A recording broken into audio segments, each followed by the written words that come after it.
मग फायनली काय केलं, मग कसं लग्न केलं? मग एकदा हा भेटायला आला मी आणि विलास महाजन म्हणून माझे मित्र आलेले आहे. आम्ही ते थोडे पहिलवान असल्यामुळे मी त्यांना सोबत घेतलं आणि आम्ही असे दोघं जण मिळून मग हिच्या घरी गेलो. बरोबर. हिचे काका डिसिजन मेकर होते. घरी माहिती तर होतंच. मग आम्ही दोघं जण रात्री 8:30ला गेलो. म्हटलं कोणा आजूबाजूला दिसायला नको की काय चालू आहे ते. गेलो तर इतकं आकांड तांडव केलं की म्हणजे त्याची काही लिमिट नाही, की म्हणजे ऐकायचीच तयारी नाही त्यांची. आणि तितक्यात हिच्या वडिलांना एकदम हाय बीपी होऊन ते कोसळलेच अगदी. मी तर एकदम घाबरलो. म्हटलं आता जर काही बरं वाईट झालं तर म्हटलं आता तर म्हटलं सगळंच गेलं कामाचं. पण ठीक आहे, त्यांची तब्येत नंतर ठीक झाली, डॉक्टर आले वगैरे. पण ते मग नंतर लक्षात आलं की घरून गेल्याशिवाय पर्याय नाही. मग आमच्या घरी सगळे तयार, नाईलाजाने का होईना पण होते. ते म्हणाले ठीक आहे आता काही इलाज नाहीच आहे. मग वाशिम म्हणून आमचं कुलदैवत आहे बालाजी. बरं. तर वाशिमला फार छान मंदिर आहे एक बालाजीचं. आम्ही मंदिरात लग्न करण्याची तिथे एक प्रथा आहे. तर मग सगळेजणं जे घरचे आहे आणि नातेवाईक आहे ते वाशिमला गेले. आणि इकडे मी माझ्या सगळ्या मित्रांना सांगितलं की माझं लग्न आहे, त्याची तारीख सांगितली, पण लग्न आहे म्हटलं नागपूरला, पण सांगायचं चंद्रपूर आहे. म्हणजे वाशिमचा तो इश्यूज नव्हता की सांगायचा त्यांना, कारण म्हटलं थोडं जरी लीक झालं की काहीच इलाज नव्हता. पण तुमची तयारी होती, माझी तयारी होती. तुमची तयारी होती की लग्न करणार तर यांच्याच बरोबर. ओके. अगदी सुरुवातीपासूनच. किती वर्ष झाली आता? 24 वर्ष 24 झाली वर्ष लग्नाला. झाली. मग घरातून तुम्ही निघाल्या कशा हो या सगळ्या वातावरणात? त्या दिवशी माझ्या एका नातेवाईकांकडे लग्न होतं. तर आई बाबा म्हणजे सकाळी त्या एका प्रोग्रामसाठी गेले. भाऊ झोपलेला होता आणि मग मी सकाळीच निघून गेली. आणि मग घरी कधी कळलं लग्न केल्यावर? 3-4 तासांनी त्यांना लक्षात आलं की ही नाही आहे घरी म्हणून. बरंच त्यांनी प्रयत्न केला. माझी इच्छा नव्हती पण काही इलाज पण नव्हता.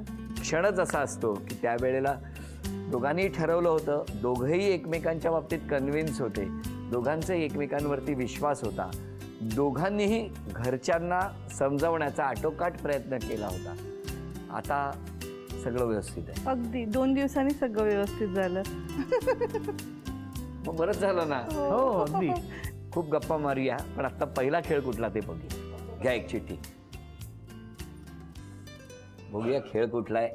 पंक्चर असलेल्या सायकलवरून दोघांनी फिरायला जाणे असा नाहीये. चेंडू 3 टप्प्यामध्ये गोळा करणे. तिथून तो टेबल टेनिसचा चेंडू टाकायचा. इथे पडला पाहिजे एक टप्पा आणि जाऊन यापैकी कुठल्याही टप्प्यावर पडला तरी चालेल. 3 चेंडू गोळा झाले की 1000 रुपयाचं बक्षीस मिळणार आणि त्यानंतर प्रत्येक चेंडूला 200 रुपयाचं बक्षीस. बघूया काय होणार. 1 2 3 1000 रुपयाचं बक्षीस मिळालेलं आहे. आता प्रत्येक टप्प्याला 200 रुपये. 1200 1400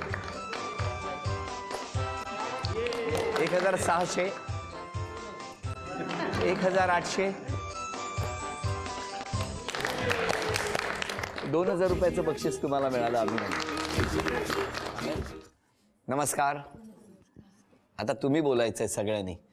16 वर्षापूर्वी जेव्हा ही बातमी तुम्हाला कळली तेव्हा काय भावना होती? आता सगळं छान आहे, व्यवस्थित आहे, पण त्यावेळेला काय झालं होतं आणि आता कसं वाटतंय? बोला.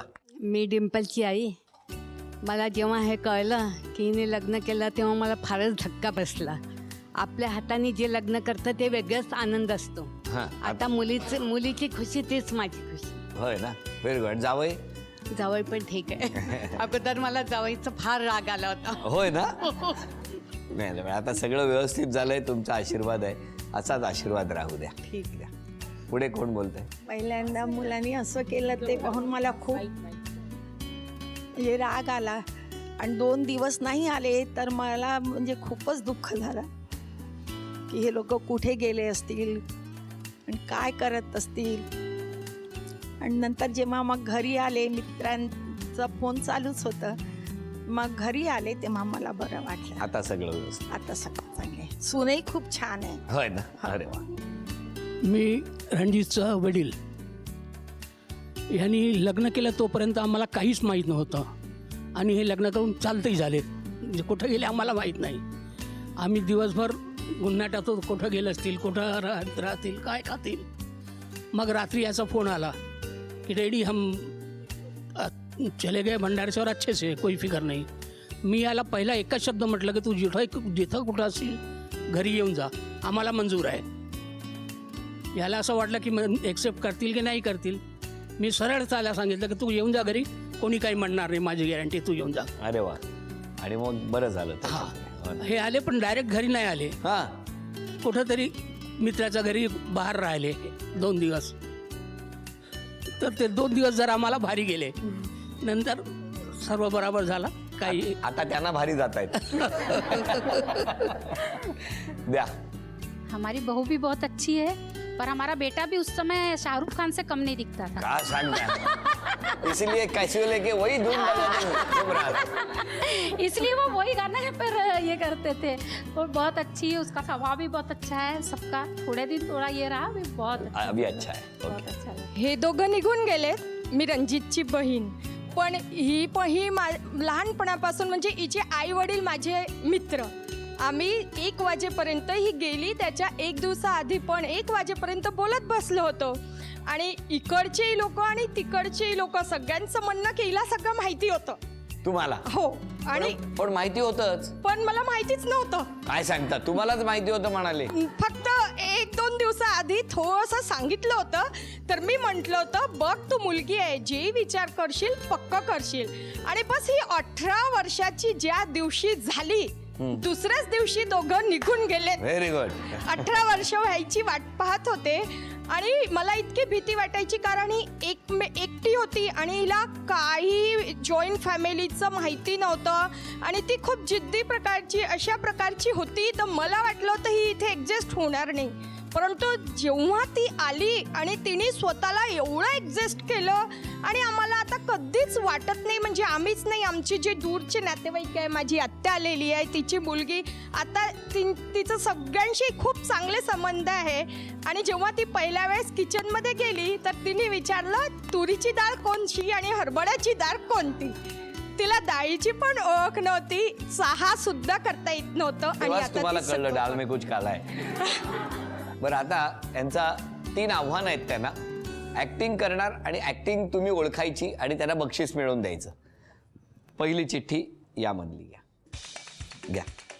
व्हेरी. चित्रपटाचं नाव आहे, हां, हिंदी. तुम्ही करायची, आपको ऍक्टिंग करना है. हे घ्या. फक्त ओठांची हालचाल नाही, बोलू नका.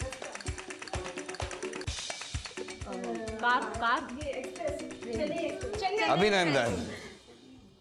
झी मराठीकडून ही भेट. ठेवा.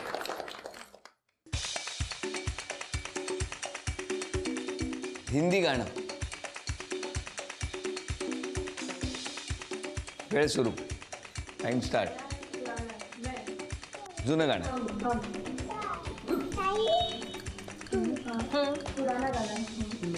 मैं हम हमारा बस सपना मेरे ख्वाबों मेरे सपनों की रानी कब आएगी. गाणं म्हणा. मेरे सपनों की रानी कब आएगी तू आई मस्तानी कब आएगी. मस्त मस्त मस्त. अभिनंदन. झी मराठीकडून ही भेटवस्तू तुम्हाला. तिसरी चिठ्ठी घ्या. म्हण ओळखा. म्हण मराठी. बोलायचं नाही.